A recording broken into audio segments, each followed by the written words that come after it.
Alors, bonjour à toutes et à tous et bienvenue sur ma chaîne.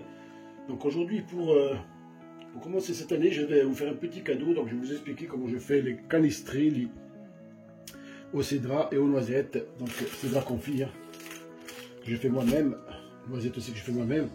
Donc pour ça il faut de la farine, bien sûr, hein, pour 1 kg. Donc après je vous laisse faire la multiplication si vous voulez en faire beaucoup plus, ou l'addition si vous voulez faire un peu moins. D'accord, voilà. Donc, alors, 2 sachets de levure chimique, 320 g de sucre, 300 g d'huile, de bonne qualité de préférence. Moi, je mets de l'huile arachide. Ensuite, 320 g de vin, 100 g de sirop que je fais moi-même. Hein, donc, on fait de compte que je récupère quand je fais le cédra confit. Ensuite, 300 g de noisettes et bien sûr 250 g de cédra. Voilà. Donc pour ça déjà c'est bon les ingrédients. Donc je répète alors donc comme ça je le mettrai sur l'écran.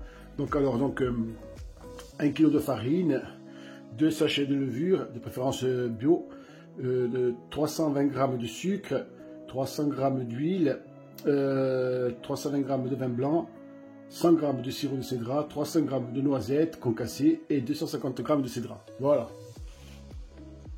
Première étape. Ah, déjà pour commencer, bien sûr, il vous faut des culs de poule. Donc, on va dire un récipient, quoi. Quelque chose qui vous permettra de mélanger, de malaxer votre pâte. Donc, alors, pour ça, donc, on avait dit 1 kg de farine. Alors, je vais la mettre complètement. Après, pour étaler, j'en ai d'autres, hein, la farine, il faut un petit peu. Voilà, donc n'oubliez pas le sel aussi, dans toutes les pâtisseries, il faut taper le sel. Et il ne vraiment pas beaucoup, hein. Voilà. Voilà, il faut toujours mettre quand même plus de sel, hein. C'est important. Voilà, les 2 sachets de levure. Voilà.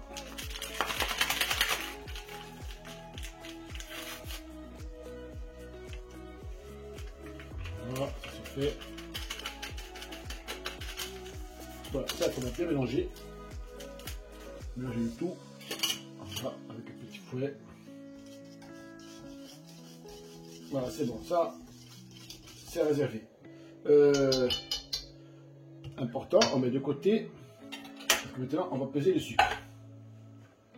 On va peser le sucre, alors le sucre, on a dit éventuellement 320 g. Voilà, 320 g de sucre. Voilà. Oui, le canestré, c'est sucré, hein, c'est clair. Hein. Vous pouvez mettre 300 g, hein, mais bon. Voilà, 320. Je mets directement dans la farine. Et là, pareil aussi, on va lancer. Voilà, désolé pour le petit. C'est bien qu'ils fondent le sucre. Hein. Alors, donc voilà. C'est bon, on met de côté. Et maintenant, c'est hyper important pour avoir une belle pâte, d'accord, bien lisse. Et surtout une pâte vraiment malléable. Hein. Donc, qui ne soigne pas photographe de vide. Vous allez éventuellement mettre, d'accord. Pour commencer déjà l'huile, on va mettre l'huile. Alors l'huile on a dit, hop là je vais ouvrir les bouteilles,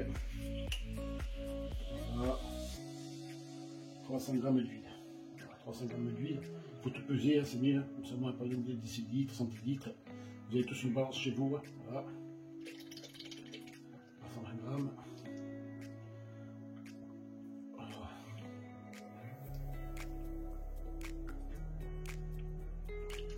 Allez.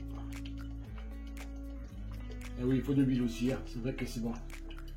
Quand on voit ça, quand on mange un canestré, on coupe culpabiliser, c'est clair. Voilà. Donc 300 g, hein, pas plus. Hein. Ça suffit largement. Voilà. 300 g d'huile. Ensuite le vin. Le sirop, pardon. Le sirop donc de cédra. Pareil, là on va mettre 100 g. Vous additionnez, hein, 300 g. Jusqu'à 400 g. Voilà. C'est bon. Nickel. Et bien sûr le vin blanc. Le vin blanc, donc on a dit 320 aussi. Donc il faut monter donc 440, 540. Pardon, oui 540 c'est ça. Non, 2, 6, 640. 640.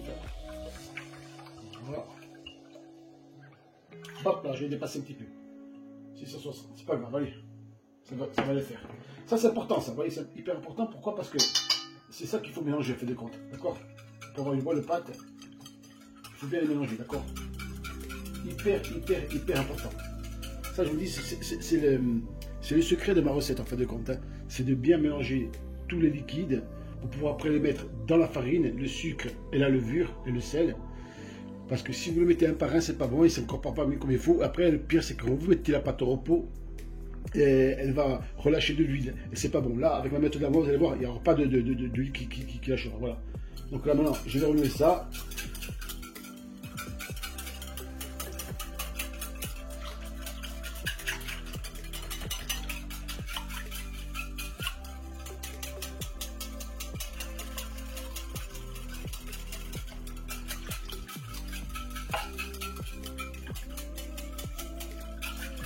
C'est hyper important.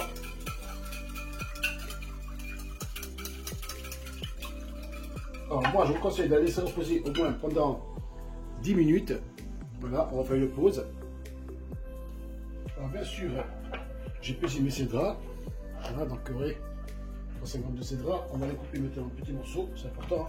Vous incorporez dans la farine. Donc bien sûr dans le calistri, donc des petits morceaux. Quand je dis petits morceaux, voilà, c'est comme ça, voilà, pas plus gros. Hein. Je vais vous montrer ça vraiment de plus près. Voilà, des tout petits morceaux. Hein. Voilà, on voit bien, je pense. Et alors, une fois que vos cédras sont coupés en petits morceaux, alors il faut respecter surtout les procédures. Hein. Il faut les mettre dans la farine. Voilà, dans la farine, vous remuez bien sûr vos cédras avec votre farine. Hein. Voilà, c'est pas compliqué. Hein. Ça aussi c'est important. Comme ça, ils vont bien s'incorporer dans le calistri. Voilà. Ça c'est bon, c'est fait. Impeccable. L'étape donc qui consiste à concasser les noisettes avec. Moi j'ai utilisé ça en fait de compte, un truc qui est normalement utilisé pour faire de l'ail et du persil. Hein. Mais vous voyez, comme il est bien cisaillé, moi ça me permet de bien concasser les noisettes. Hein. Donc vous vous demandez c'est quoi ce bruit là? En fait de compte, c'est l'autocuistot qui me permet de finaliser les noisettes, hein, parce qu'ils étaient déjà quand même déjà stockés sous vide et torréfiés, hein, mais je donne encore un peu de torréfication, hein, voilà, pour la prochaine fournée de calistri. Hein.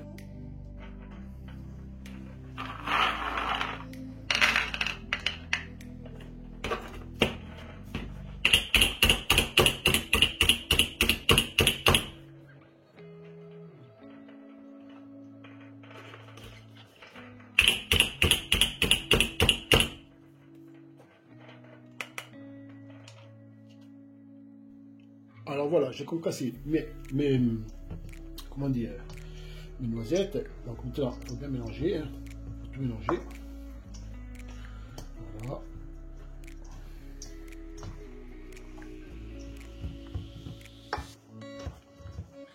Voilà. Une cuillère en bois. Voilà.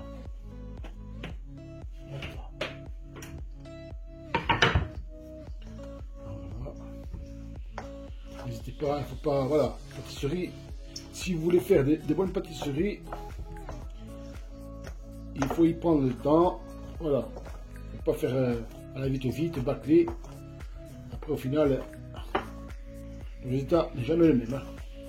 Voilà, là c'est important, ça de le faire, d'accord. Maintenant, donc j'avais fait le liquide, donc, qui va reposer, hein, tout ce qui est ingrédients liquides, donc le vin, le sirop, de cédra et l'huile, bien mélangé, ça a bien reposé, voilà, je balance tout d'un coup, hein. Pas besoin d'attendre, voilà, je balance tout, hop là, bon, là on va se commencer à remuer avec la cuillère, après je vais les faire, le malaxage se fait à la main, c'est important. Alors, je vous déconseille vivement le batteur et tout le reste parce que déjà il y a beaucoup de matière, donc il faut un gros batteur, hein. Il faut un gros robot, hein. Donc là c'est pas la peine, moi je préfère le faire à la main. Voilà, déjà, oui déjà c'est bon, quand il y a les bonnes proportions, on va avoir une bonne pâte bien homogène. Après, il faut finir le mélange, le pétrissage, on va dire, à la main. D'accord? Je vais bien soigneusement me laver les mains, enlever ma montre et je vais le finir à la main. D'accord? Voilà. Oui, là, c'est nickel. Oui. Il n'y a pas trop de liquide, c'est nickel, impeccable. Vous avez vu la pigmentation du jaune, en fin de compte, c'est le sirop. Le sirop, quand il est mélangé, ça fait un effet thermique. Hein. Quand il est mélangé avec l'huile, ou le vin, je sais pas, je pense que c'est l'huile. Hein. Donc, il y a tout le jaune qui ressort. Voilà, donc là, maintenant, je vais finir à la main. Donc, je vais me laver les mains. Petite pause. Alors, je me suis bien lavé les mains. Maintenant, on va le faire à la main. Hein. Voilà. On va faire une belle boule.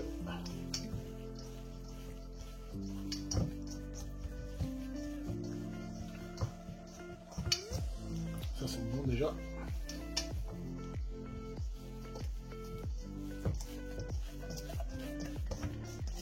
Oui, si les proportions sont bien respectées, c'est nickel. Alors, je vous dis, bon, ma méthode de mélanger les liquides ensemble, ça c'est hyper important. Si vous respectez ça, vous allez voir, c'est nickel. Voilà. Voilà.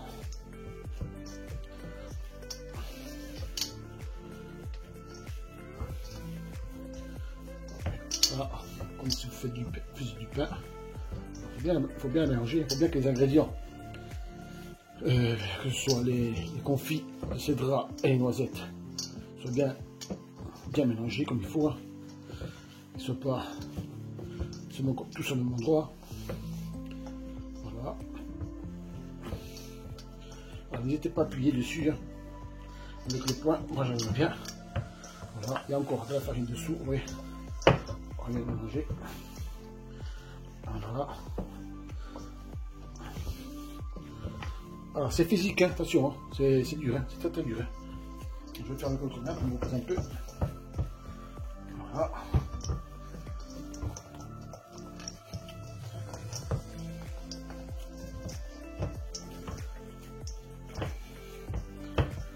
Voilà. De mieux que la main.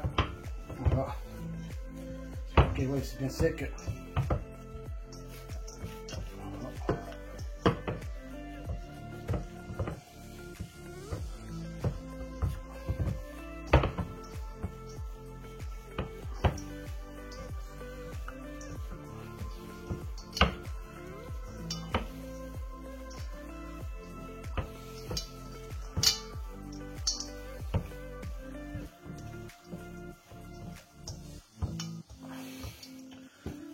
Voilà. On va retourner. Je pense qu'on est bon là. Voilà. Sur plus de pâte. On est bon là, je pense. Voilà.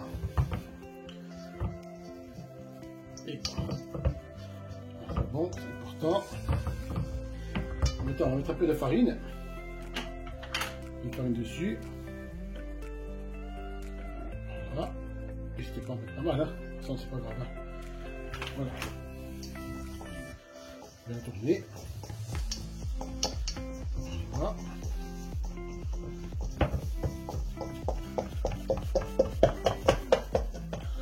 Bien tourner. Hop là. La farine. Voilà.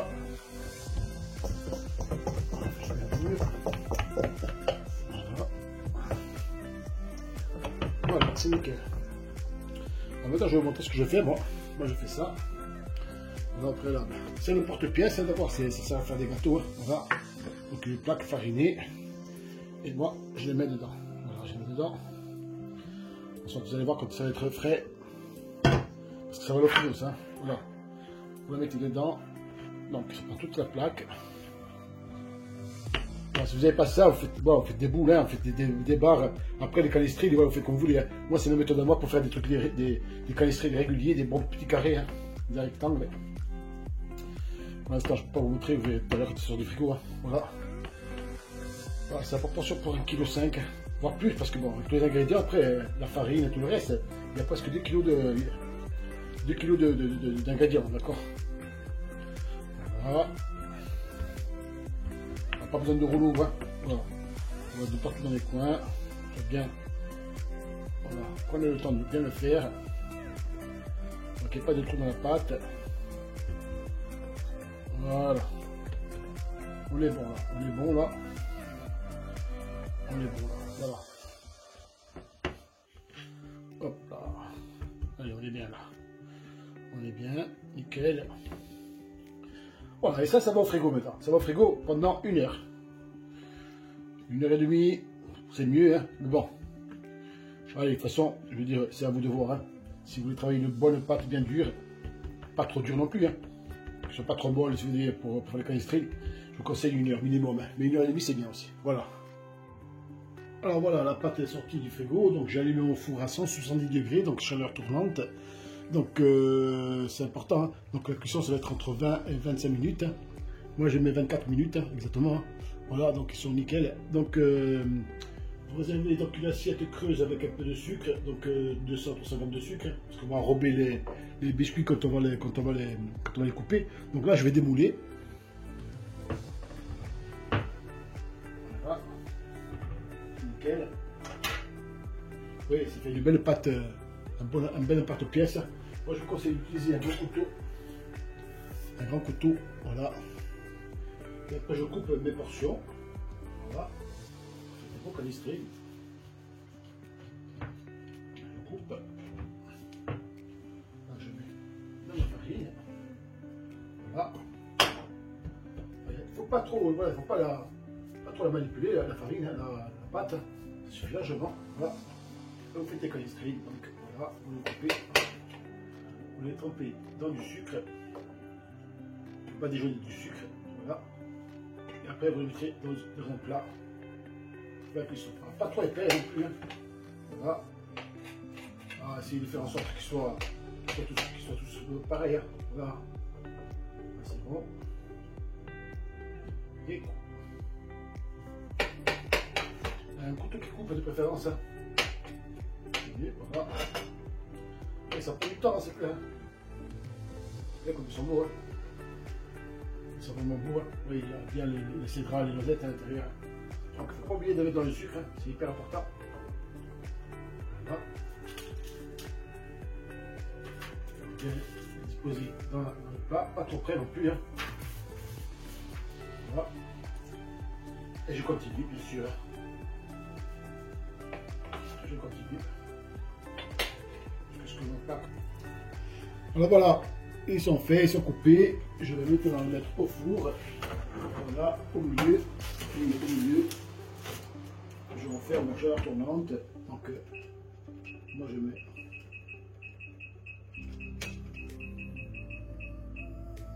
« 23 minutes. Voilà.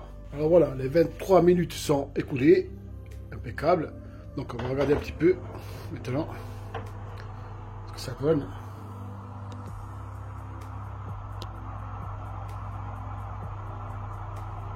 Voilà, ils sont beaux. Ils sont beaux. Ils sont magnifiques. Alors, je vais les sortir. Voilà, ils sont cuits. Comme vous voyez. Ils sont beaux. Hein. Ils sont nickel. Voilà. Et coupe. Et bien voilà, les canistrés sont terminés, donc ils sont tous cuits. Donc avec pas mal d'enfournés. Hein. Donc vous pouvez constater, il y en a pas mal. Hein. Alors ils sont jaunes. Hein. Ils sont beaux. Hein. C'est la pigmentation en fin de compte de la peau. Hein, ouais, comme ils sont jaunes. Hein. C'est la pigmentation en fin de compte du cédrat qui fait ça. Donc peut-être que vous aurez un peu plus blanc vous, parce que bon, peut-être que vos cédrats ils sont peut-être moins pigmentés. Hein. Mais cette série-là, j'ai remarqué. Hein. Je vais vous montrer un petit peu comment, voilà, comment je l'ai fait là. C'est en pleine désamérisation. Hein. J'en ai tout le temps. C'est du cédrat, en fin de compte que j'ai coupé il y a déjà 4 jours. Hein. Donc on doit changer l'eau tous les jours. Voilà, là il y en a 5 kg, hein. 5-6 kg, voilà, un petit morceau. Encore une semaine de désamérisation. Et après je les mets au sucre, donc au sirop pendant une semaine, une bonne huitaine de jours. Voilà. Donc ce qui transforme en fin de compte les cédrats confits, voilà, comme vous avez vu ce matin, les petits paquets. Voilà. Donc, et j'espère que cette recette, vous aurez la possibilité de la mettre en œuvre, hein, de pouvoir l'utiliser, hein, parce que c'est ma propre recette à moi. Hein, voilà, donc cédra, noisette. Je peux vous dire que c'est très très bon. Hein, et ils peuvent se conserver jusqu'à 2 mois facile, hein, tranquille. Hein. Voilà, je vais mettre à la maison sachet maintenant. Voilà, sur ce, à très bientôt et abonnez-vous à ma chaîne si vous avez aimé ma vidéo.